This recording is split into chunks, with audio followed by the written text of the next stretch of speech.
Do you think is this a realistic option for the normal practitioner? I think that's a very good question.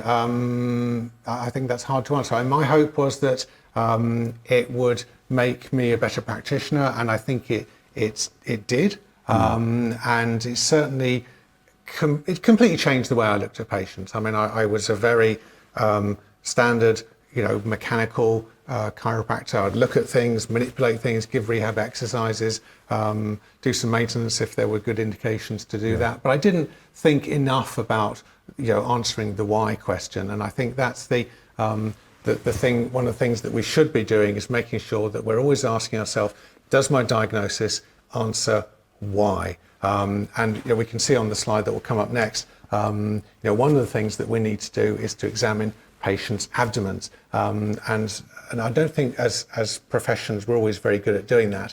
And I think when we assess our patients, we can look at them from the back, and we do that and do our postural assessments, we do our orthopaedic, our neurological assessments, and so on.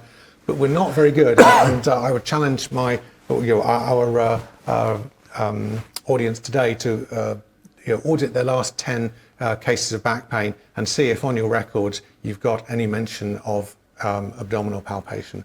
And my prediction would be that many of us will not have any mention there of abdominal palpation. We should have. And I think that's fair. I know certainly that I came out of college and I would have had no competence, no confidence in this sort of examination at all. Unless someone pushes us to do it, we tend to fall out of the habit of doing it. And I was having a discussion with a GP about abdominal ultrasound. We can talk about that more later.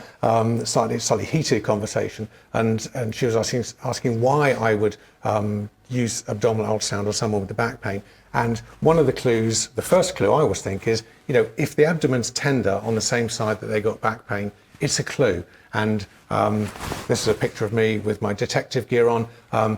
I'd like to think that I'm not just a therapist, but I'm trying to be a bit of a detective and answering the why question. And so, as well as doing all, if you've got the patient lying down on their back, and I've done a straight leg raise test, and I've done all the orthopedic stuff, at that stage, I should always examine the abdomen. In my notes should say, abdomen non-tender.